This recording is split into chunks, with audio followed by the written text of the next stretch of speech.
We're about 72 miles from where they're about to drop the puck in Game 7 of the NHL Championship for the Stanley Cup.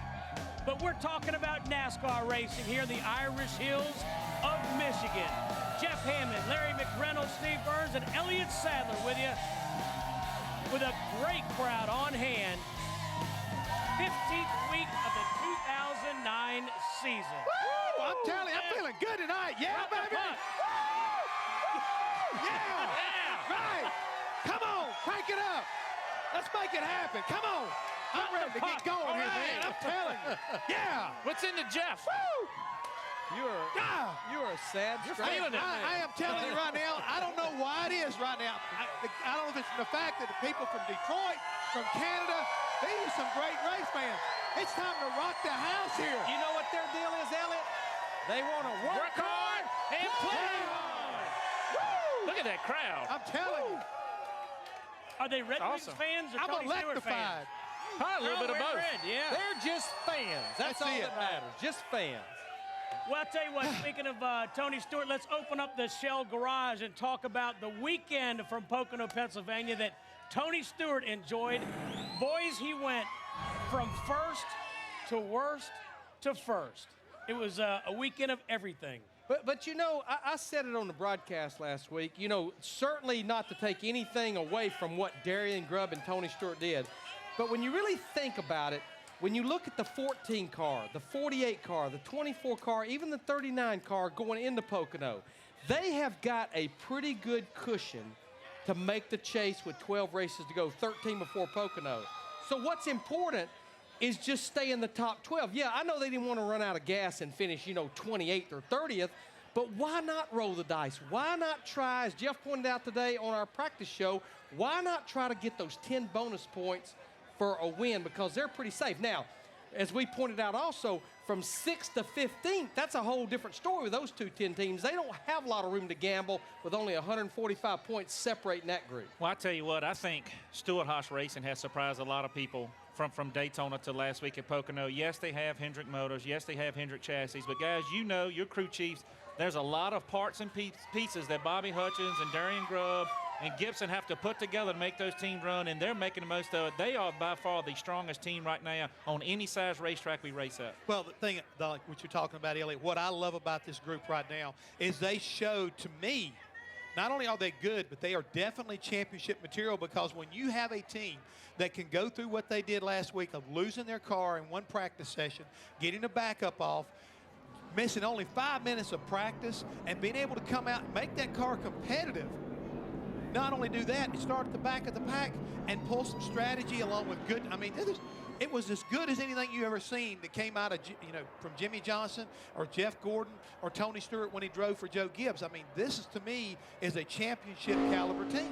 And let's not overlook the fact his teammate Ryan Newman has top 5s in 5 of the last 6 races. And they went from up near the front to the back to the front last week because those guys had to change a spark plug, stayed on the lead lap to get a top 5 finish. But you know, guys, I was telling some people today, what I love about this 2009 season is we've had 14 races with 9 different winners. And you just think about the teams that's not won yet. Carl Edwards, Greg Biffle, Denny Hamlin, Casey Kane, Dale Earnhardt Jr., none of the Childress cars. That's cars that's not won. But the thing I'm seeing, there's just no clear dominant force. If you go back to a year ago, it was the 18 and the 99. They're going to, you know, there's nobody can beat them. Go back the year before that, the 24 and the 48. This year, I know Kyle Busch has won 3 races, but there is no clear domination right now by anybody. I think it's because of testing, Larry. You know, certain teams had these big budgets that go test. Every single week, they'd go hire a whole separate driver and team and go run through all these things. Right now, we're testing on Fridays or Saturday mornings. It's making the competition that much closer, and we're seeing that on Sundays. Well, we did qualifying just a minute ago, and Steve, you pointed it out. There was, what, 40 cars that ran in a 38 or sub-38 second lap. I mean, 40 cars within 8, 9 tenths of each other. 9 tenths. I mean, that's incredible. Over a 2-mile racetrack, you got almost 43 you guys that are within a second of each other. It doesn't get any better than Oh, we will be 3 and 4 wide come Sunday. Don't worry about Did it. you like the double file restart? I did like the double file restart. I think it offers a little bit better opportunity and just feels like you got a chance. You're just this far from the leader. I can see him. I can make a move here, a move there, and I think it'll work out. I think it's a little confusing at first as far as who gets to pass around and who doesn't. It's a lot of strategy involved in that. But as far as the leader starting up front, job well done, NASCAR. And by the way, they'll be doing it, running off into turn 1, as has Darrell put it, at 2:11. 2:11. Kyle Busch will be 3 wide by himself. I can believe that too. It's time for our advanced auto parts. Who's on tonight? Well, how about Jeff Burton? He'll be with us when we come back. And also from the Camping World Truck Series, an impressive young driver, Brian Scott. Stay with us here on Speed. Trackside is presented by new Shell nitrogen-enriched gasolines. Brought to you in part by DirecTV. If you call yourself a sports fan, you gotta get DirecTV. And by True Value, the tools, products, and expert advice for all your project needs. True Value. Start right. Start here.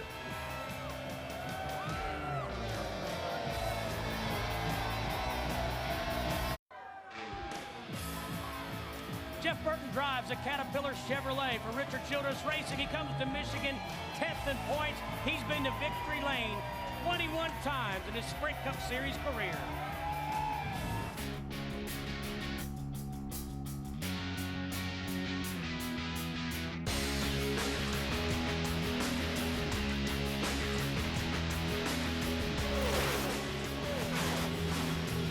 And welcome Jeff Burton to Trackside Live.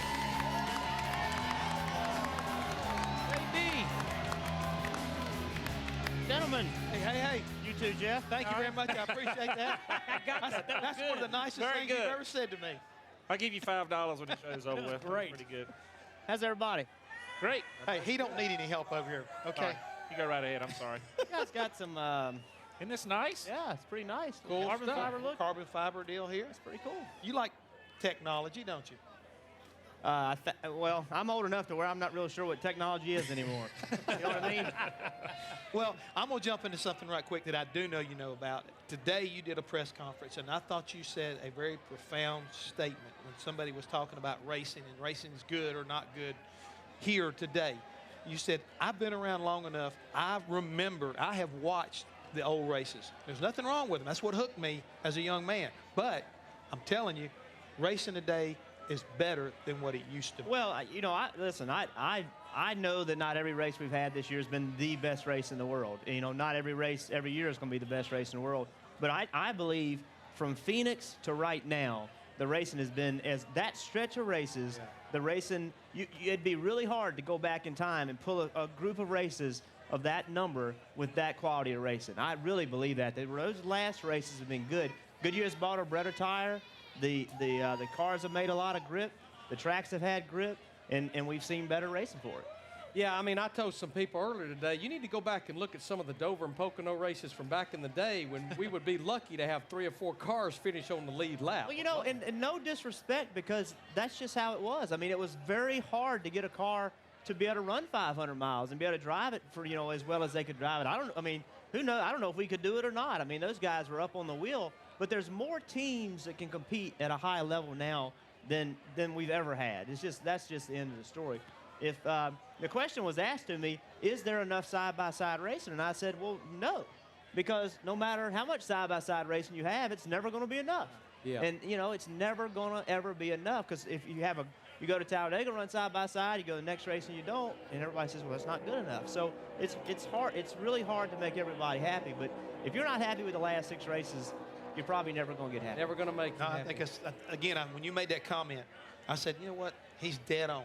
He really is. I mean, you hit it right the way it should be. I really do. Speaking of side-by-side racing, what do you think of the double file restarts last I didn't like it last week because I start on the inside every time. Oh. And I wanted to be Normal on the drivers. outside. But I think the rule is a great rule. I think it's it's one of those rules that you think, why didn't we do this before?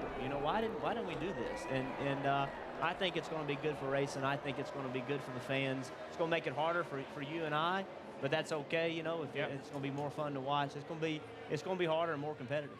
No question. I can't wait till next week. Oh my God. Next 2 weeks are going to be pretty interesting. Would you want the inside or outside of Sonoma? I don't know yet. I don't know either. That is going to be a I want the lane that's moving. That's the one I want to be in. I want the one that's moving. Put about 8 cameras up at turn 2 and just lock them down. You're watching it right now going up that hill. When it was single file, the only thing I can tell you is that when it's single file, the guys running 10th catch the guy running, 9th at such a high rate that it gets real bottled up on top of the hill. This sounds silly. It might actually be better double wide because the closure rate's going to be less, if that makes any sense. Mm-hmm. It may actually be better. And then someone would always go flying up the outside and try to make something happen. And I was thinking about just keeping straight through the dirt. That's been tried a few times. Right. I think Biffle tried it one time, started the race, didn't work out. There's been tried several times. I would try to stay on the asphalt. That's a really good plan. Stay on the Write that down. Write that down. Make a note. Asphalt Make a note. It's bad. Asphalt's good. I got it. Everybody on my pit crew is saying right now, remind Jeff, stay on the asphalt. Yeah. We'll have more with Jeff Burton. Asphalt. A-S-A-A-L-T. To locate campgrounds near the Infineon Raceway, visit GoRVing.com.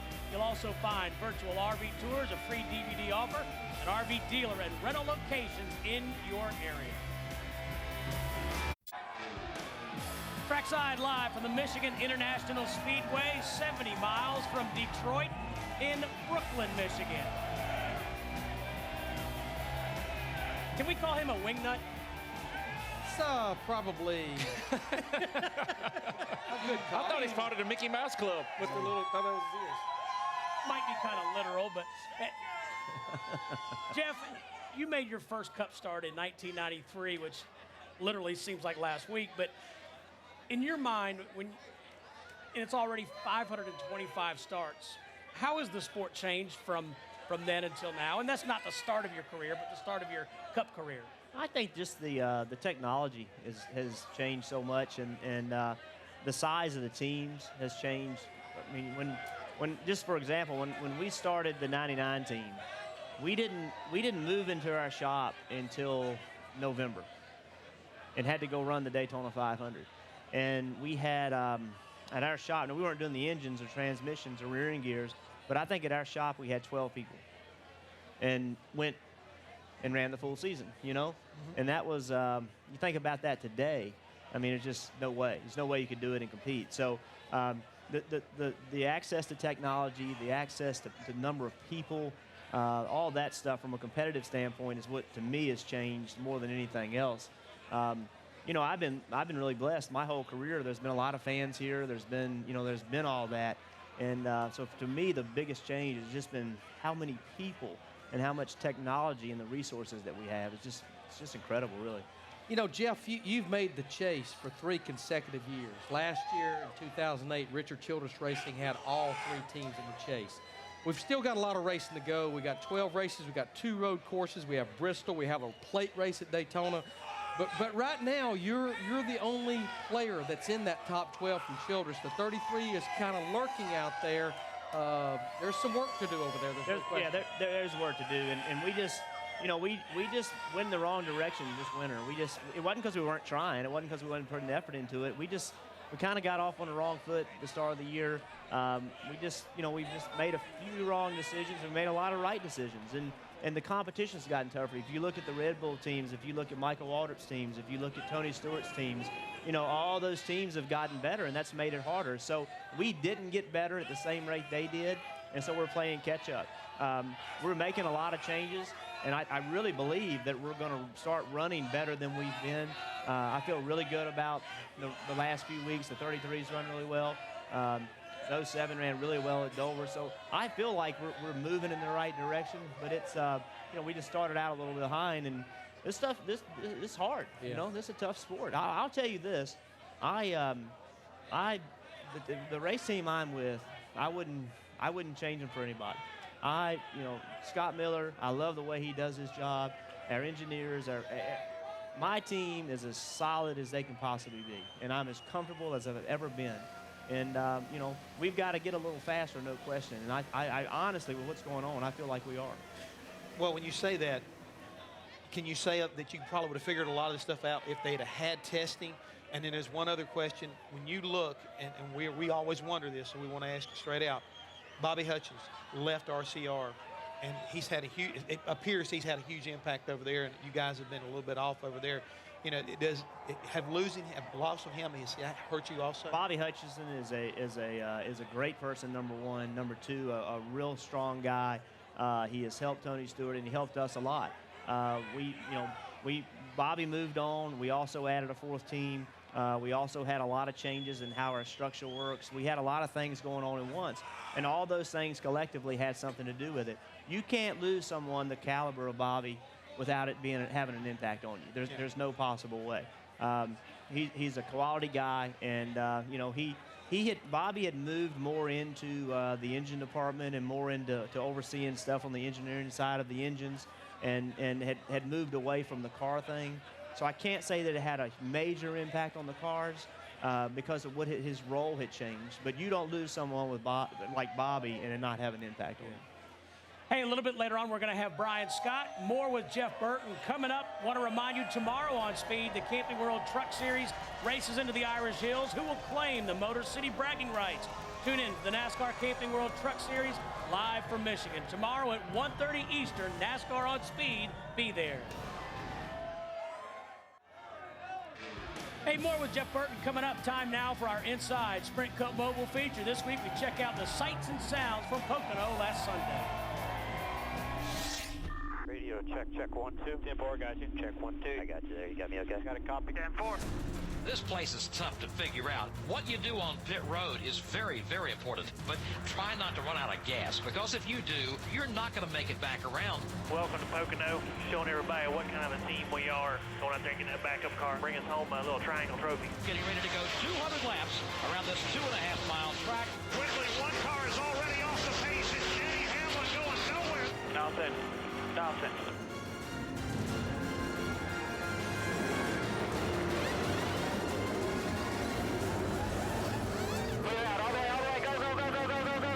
Bad news, we are going to have to short pit, and we did not get you full. All right, 10-4. First 10. Boy, we got some drama here. Dig, boy, dig. First down and away will be Tony Stewart. Save fuel. Can we make it? We are really, really close. I'll take care of it. Tony Stewart is turning the engine off halfway down the front stretch, and he's coasting the car to turn 1. I hate this. Carl Edwards running in the second spot, also conserving fuel. All right, bud. Everybody's at least 3 laps short here. Everybody's at least 3 laps short. Oh, what do you want me to do? Because I can make it. You sure you can do 2 1/4 seconds, 2.2 laps on a 2.5-mile track? No, you said 3/4, buddy. Best case. Worst case is 2.2. Well, which is it? Best or worst? That's the issue we got. I have no idea. He's going to have to go longer than us. Everyone in front of us is going to have to go longer than us. 39 and 00. Push them both. Those are our 2. Keep pushing them. Do not let them pedal, man. They're going to have to. They're trying to save. Don't let them. The 2 cars in front of you. Run them down. I want to save, bub. I want to go. I want to make it on fuel. You want to try to save the gas? Yeah, because those other guys might make it, and then we'll lose. All right, bud. You're going to have to save a lot for me. I'm backing it down. Burton, you got it full. It is full. You're going to make it. You got to save me some gas. Give me everything you can through the tunnel in 3. That way we can get our momentum up. Breathe easy, boys. We're going to make it. The gamble just might pay off for Tony Stewart. Here he comes for the first time as an owner-driver. Tony Stewart has won as an owner. Good job, guys. God, I'm proud of you guys. You make me look like a damn genius in here. You are a genius, dude. We don't tell you how to save fuel. And Tony Stewart picks up his first win as an owner-driver in Sprint Cup Series competition. I want to bring up, Jeff, you guys have had all top 16 finishes other than Lowe's Motor Speedway since Vegas. I mean, been very, very consistent. You're talking about getting your cars better and stuff like that. What is the announcement General Motors made today play into that fact as far as what Childress Racing is concerned? Well, I'll be perfectly honest. I don't 100% know. I think the announcement today had more to do with the nationwide program and the truck program. At the end of the day, Chevrolet's been an extremely big supporter of Richard Childress Racing and all of us for a long, long time. you know, we're gonna be with Chevrolet and stick with Chevrolet. They've been great to Richard for a long time, and I know how Richard is. And you know, we don't know the impact on the Cup program yet. I know Chevrolet is committed to Cup racing. They want to be part of Cup racing, and they're going to do everything they can. And that's all I know. And you know, I think there's a lot of unknowns right now. But I'd be real surprised. You know, one of the things that Chevrolet, Dodge, Ford, everybody has to do is you still have to market your product. You still have to let people know you're out there making cool stuff, and this works. So Chevrolet is going to be involved, and to what extent, you know, I don't know, but I know they're very committed to this program. And now, Jeff, you talked about your race team. You talked about Scott Miller. The other thing that I see is when you hit pit road, that pit crew is awfully solid on that 31 team. In fact, Jeff and Steve and I did the Sprint Pit Crew Challenge, but the word on the street that night, it was all about the driver in the 40-yard push. It's the word's been at my house like that for about a month, too. Because your wife, Kim, a very small human being, drove the car. She did. She weighs 94 pounds. Soaking wet. And I cut her some slack. She's 98, but she you know, they said, hey, we want you to drive it. And so she went up and practiced and made sure she knew how to do it and was real honored. You know, the cool thing about Kim is she understands how hard everybody works. You know, she's here every week. And she sees it. I mean, she sees the effort that goes into it. And when they asked her, she was really honored to be asked. And so I showed up at the racetrack on the day after that, and my name had been taken off the car, and it was Kim's name on it. That's great. Yeah. No respect, right? No respect. You know, that could be worse, right? At least it says Burton. It did say Burton, yeah. Hey, Jeff and I are going to go over to the Lazy Boy Lounge. In the meantime, Rutledge, who tried to take Elliott's seat, is backstage. Steve, we both know I could never fill those shoes. I was just trying to get that warmed up. But that being said, backstage here with Brian Scott. Brian, congratulations, won Dover. And I guess technically we would say you won practice this morning. Pretty exciting weekend for you. Well, even though it's not really winning practice, I'll take a win any way I can get it, whether it's winning Dover, winning practice. Being the first one to put my shoes on in the morning, it doesn't matter. A win's a win. Has to be an exciting year for you. But I learned that you're not just a great driver, but a great athlete. A lot of people say you're mean on the golf course. Man, I don't want to start getting that reputation around. It's going to start hurting all my hustling when I try to win money. If people know I'm a good golfer, I won't be able to hustle them as I'm going to much. be honest. Part of that is that Jeff Hammond it likes to say he's a good golfer. He's honestly one of the worst golf players I've ever seen in my life. We need help. So part of this might be that you might have to give him some lessons in the future. Well, I don't know. I had to play against him in a long drive competition at Concord Country Club, and I was lucky enough to beat him. And if I start giving my secrets away, I might not win as much. Okay. What about? I know also you'll jump out of helicopters and ski. Is there any coaching you could give Steve or I in the future on that? Maybe. Yeah, stay away from it. Okay. Let's stay away from that. Let's not stay away from the commercial. We got lots more Trackside Live coming up, so stay tuned. More with Burton and more with Brian Scott. Stay tuned. Trackside is brought to you by Gander Mountain. We live outdoors. Shop the stores, the catalog, or at gandermountain.com, where standard shipping is free all day, every day. And welcome back to Trackside. We're at the Michigan International Speedway. Jeff Burton and I are over at the Lazy Boy Lounge. And Jeff, I mentioned a minute ago, you'll have career start number 526 on Sunday. How long do you want to continue to race full-time at this level? You're obviously top 10 in points, still competitive. How long do you want to be a part of the grind?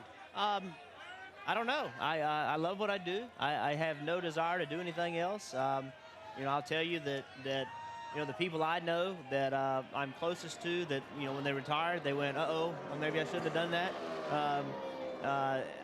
There's really nothing else I want to do. You know, there's professionally, I love what I do. I love being part of a team. I love you know, getting up in the morning, and you know, the fact that this is hard is, you know, that's why I like to do it. And there's nothing else I want to do. So I'm going to do it as long as I feel like I can be competitive and can be effective, and as long as people will have me. And you know, it's an honor to be here.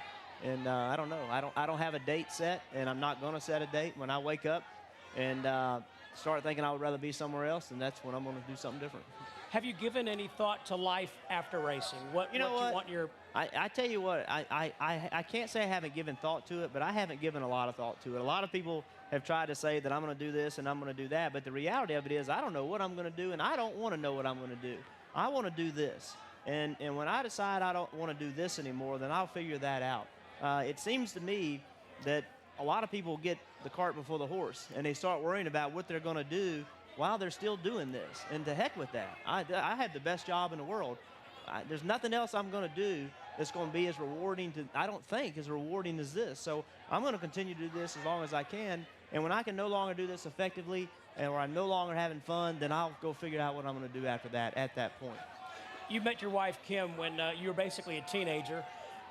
How has being a husband and then a father, I mean, you seem like you're a very articulate man, and you seem like you have interests aside from racing, but it seems like, Jeff, at the core of your existence is your family. Well, my family means the world to me, and you know, without someone to enjoy these things with, it's not worth it. And you know, I love my kids to death. I love my wife. We have fun together. We do a lot of things together, and you know, I'm real thankful for that. I grew up with two parents that spent a lot of time with me, and I looking back on that, I really appreciate that. And you know, I like being with my kids. They're fun to be with. They keep me young. They keep me hopping, and it's the most important thing in my life, no question. Jeff, we as a sport, and I say we as an industry, this has been a challenging year, and NASCAR has done some things. You talked about the no testing policy, or Elliott actually mentioned it.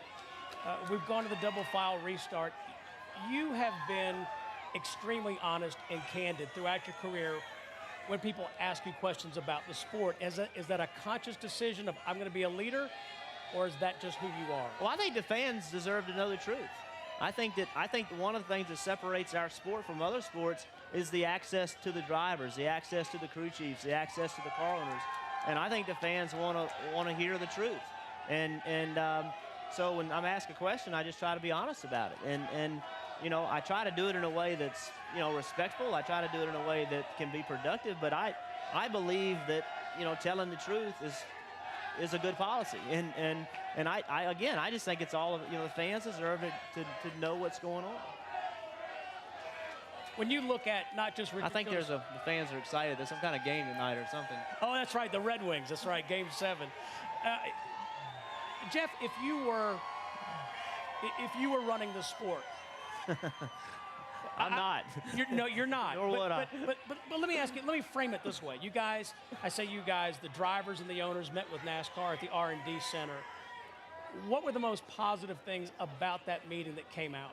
Well, I think, you know what, I think communication is a great thing. I think being able to talk openly and honestly and air stuff out with no one's getting their feelings hurt and it being productive is a good idea all the time. You know, I'll be honest, when I have something on my mind, I just go talk to NASCAR about it. I think that they want your opinion. They ultimately have to make the decision. I think having an open forum where you could give your opinion and just everybody, you know, when people start talking, then they make you think about something you hadn't thought about, and then that just builds itself. So I think what really came out of that was just the understanding that we're all in this together. And I think because NASCAR is the policing body, at times you feel like that it's them versus you, when in fact we do it together. And you know, the drivers can't be here without NASCAR. NASCAR can't be here without the drivers. None of us can be here without car owners. None of us can be without sponsors. We all have to do it together. And all that comes, you know, and the fans, the final piece of that puzzle. Without them, we have nothing. So it takes everybody to make this thing work. And I think everybody having a voice. And to be clear, the fans had a very clear voice in those meetings. You know, NASCAR has a fan forum where they have thousands of fans involved in it, and the fans' voices, that was driving the conversation. I mean, honestly, all the talk about any changes or any rule changes or what we're going to do to the cars was because of what the fans were saying. And that's, you know, that's what I'm saying. We all have a voice. We all have a vote. And although our vote, the drivers' votes don't count, which it shouldn't, the fans' votes do. And all that stuff that was going on was being driven by what the fans' opinions were and what NASCAR was hearing from the fans. And the fans need to keep telling NASCAR. You know, they need to keep telling NASCAR what they want to see, because that's what it's about. It's about putting a show on for those guys. Whatever the rules are, whatever NASCAR makes the rules, I don't care how they do the point system, I don't care how they do restarts, it's our job to do it better than somebody else, no matter what the rules are. So I don't really care what the rules are. All I want to know is that I have the same chance as somebody else. Speaking of fans, I know the Red Wings fans are pretty fizzed up. I don't understand the tradition, but they will actually throw an octopus on the ice. I'm with you. I don't understand the tradition, but I'm not going to argue with it because they might throw one at me. I hope they don't do it here. We'll have more with Jeff Burton a little bit later. Brian Scott from the Camping World Truck Series will join us. Stay with us here on Speed.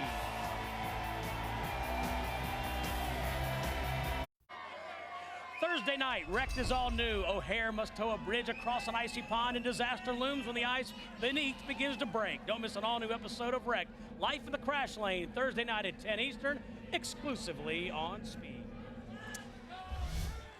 Jeff, I've got to ask you this question. I don't know why I have to ask you this question, but I think you have a guest coming in with you this weekend. I do. You want to tell everybody at home about the guest you got coming in this weekend? I'm going to send him on over. Shane Battier, a former Duke basketball player, plays for the Houston Rockets now. He's going to come and spend Sunday with us and check out what we do. So we're looking forward to having him and his wife here. Is he a race fan? First time, maybe? It's the first time I've seen him at a race. I don't know if he's a race fan or not, but it's the first time I know that he's been at a race. You know, I'll make sure you get to meet him. Jeff, Steve was asking about outside of racing, or maybe what you want to do down the road. You've got a little up-and-coming racer. Your son Harrison, are we still doing the quarter midget? I know you don't get to participate a whole lot. Yeah, they're racing this weekend. They raced in Alabama last weekend, and they're in North Carolina this weekend. They're traveling all over the place. They are traveling a little more than I'd like to be traveling, but they're traveling a lot. And my daughter's she's riding horses, and he's racing cars, so we got a lot going on right now. It's fun, though. We're having a good time. Speaking of a good time, in a couple of weeks, we're going to be going back to one of your favorite racetracks, a place where you led every lap at. You've won multiple times up at Loudon. But there's a program that's going to be showing up there that you've been kind of like behind. And your sponsor for the race that weekend will be Lennox, and the Lennox Extra Mile Hero program will be coming to a close. There's going to be a lot of money up for grabs, and somebody's going to wind up, being a pretty happy camper out of 10 participants. It's been a really cool program. You nominated 10 people. A lot of people were nominated, but you had 10 finalists, and it was people that do good deeds and help other people using tools. And if the pressure's on us now, though, because if we win the race, they get to split $1 million with their favorite charity. So we have to win the race, and one of them will get to split $1 million. So yeah, they get $500,000, and their favorite charity gets $500,000. Right. So don't let them down. I've won a few of those, 3 or 4 of those Winston Millions, and every time we won them, a fan won $1 million too. Right. And that's a lot of pressure, man. I was going to say, no pressure, just $500,000 to a charity. That first one we won, I was out there racing, and he started going through my head. I'm like, damn, that dude might win $100 million. Got nervous. Don't screw up. Yeah. Jeff, thank you very much for spending time with us. We appreciate it. Thank you, guys. Have a good. Thanks a lot. Fun being here. Hey, coming up, we'll visit with Brian Scott. He won his first Camping World Truck Series race at Dover. Meanwhile, let's take a look at our menu for tomorrow. We'll have final practice at noon, followed by the Camping World Truck Series, 24-hour Le Mans, and you can see the Busch race over on ESPN2. Brian Scott is from Boise, Idaho, an up-and-coming star in the NASCAR Camping World Truck Series. He got his first win 2 weeks ago on the Monster Mile in Dover, Delaware. Brian Scott trying to hold on for his first win in the Camping World Truck Series. This is amazing. They stay out of these old tires and are making it work. Brian Scott will win at the Monster Mile. And welcome Brian Scott to Trackside. Hey guys. I hope you brought one of those for Larry. just quit with you. All right, that was it. That was my last one. Oh. Come on in. Watch that step. How are you, sir? What's going on, guys? Good. Yourself? Excited to be here. I got to ask this, just between us drivers, nobody else is listening. What did you think at Dover when the 2 leaders had just blown their right front tires and everybody's having tire problems and Jeff Hennedy goes, stay out? I trust Jeff wholeheartedly. I said, we're going to win this race. Really? Yeah, absolutely. I might have won a tire. Anybody with a name Jeff, you need to trust. Oh, God. Except you, Hammond. Yeah. Careful now. You've been back there hanging around with Rutledge, and he's going to get you in a lot of trouble. How cool was that to win your first race like that, though? I mean, man, I can't even tell you how awesome that experience was. That was so cool. I mean, all these guys, they're more like my brothers and my teammates, and they all had the same amount of emotion and joy that was going through their heads as what was going through mine. I mean, I came by, they all jumped out on the racetrack. I kind of felt like Dale Earnhardt when he finally won the Daytona 500. They were all out there. People were giving me high fives on my way to victory lane and everything, and just the look in their eyes, you could see tears of joy and excitement, just like I was experiencing, and it was really special. It was definitely the neatest experience I've ever been a part of. Brian, how does a young guy like yourself get from Boise, Idaho to Victory Lane in Dover, Delaware? A lot of time and commitment, money, and hard work. Really just started racing dirt sprint cars, mini sprints in Idaho for fun, and progressed through dirt and eventually onto full-on sprint cars.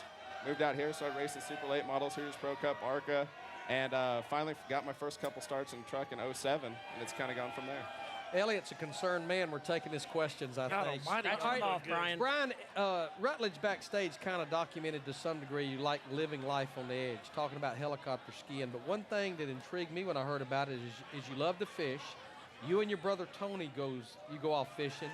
You had some encounters with some grizzly bears that made this fishing trip a little interesting. Oh my God, this is one of my favorite stories of all time. I didn't even know you guys knew about this, but we went up to Alaska and we're fly fishing. We're on a river that kind of feeds out into the open water, the ocean, everything like that. And I was with my brother-in-law. We're actually standing there, and I'm going to move. I mean, it had cooled down a little bit. I wasn't catching a fish every catch, which is you kind of get spoiled in Alaska. So I turned around, and I'm face-to-face with the grizzly, like, I don't know, 20 yards from me. So I get my brother-in-law's attention. We start backing out of the water, and we start, I mean, they tell you it. I mean, it's about the last thing you would ever want to do when you see a bear. They tell you to start banging rocks together and taunting the bear, basically. I don't know about that one. Who gave you that advice? And for some reason, there's a universal thing that you always say to a bear. You start hitting rocks together, and you start saying, hey, bear, hey, bear. Like you're taunting it, and well, if you don't know his name, you got to say, hey, bear. Well, they actually name him up there. We figured out that this bear's name in particular was one I can't really say on TV, but so we back out of the water, and the bear eventually turns its focus from us to my brother that is about 30 yards downstream, has no idea this bear's here, and he's hooping and hollering because he's got a char on the line. He's got a pretty good sized fish on the line. He's woo, you know, like this, and he's showboating. He gets the fish up on the water, and the fish is dancing. Of course, the bear sees this fish now, and it starts turning all its attention to my brother. And pretty soon, my brother's back on the bank, and the fish is downstream of him, which is my brother's in between the bear and the fish. And this bear gets on a full charge and right at my brother. And I'm like, oh, my God. I was worried for mine and my brother-in-law's life. Now I'm like, my brother's going to be a goner. So it kind of twisted, but I'm like, oh man, now I'm gonna have to tell this story on how my brother died. So I start paying attention. I start paying attention. Make sure like, you had the details right. Yeah. I mean, if nothing else, I'm gonna be able to tell a great story out of this. So I'm watching. I'm like, you know, I loved him. He's 22 years old. Great kid. Too bad. But the bear almost knocks him over. Just about brushes his shoulder as he goes by. I mean, he could have reached out and petted this thing. And runs about another 10 yards past my brother and gets the fish on the end of the line. And my brother is paralyzed, still staring at us. He hasn't noticed that the bear ran by him. He's just like, I mean, stunned, shocked. And then the bear starts taking off with his fish, and he's still got his fishing pole in his hand. It's going zzz, zzz, zzz, zzz. You can hear the drag on the fishing pole while the bear runs away. And everybody's like, break it off, break it off. Give him the rod. He was shaking, and the bear's just running to the tall grass to eat this fish. And he's shaking, and everybody's like, break the line, break the line. So he gives it a yank, but he doesn't have a good hand on it and everything. And anyways, he's just tugging pretty good, and this bear's running. And every time he tugs, it's like, this bear's head just turns with the line until he finally breaks it. And we go back to fishing and everything. But it was you went back to fishing. That was probably the most my heart's ever been pumping. He goes, I got your and the thing is, you call him Bear, it's Mr. Bear. Anything that's that big is Mr. Just always remember that. Sir. That's right. Woo! That's a story right there. We'll come back and have more with Brian Scott. Trackside Live continues from the Michigan International Speedway.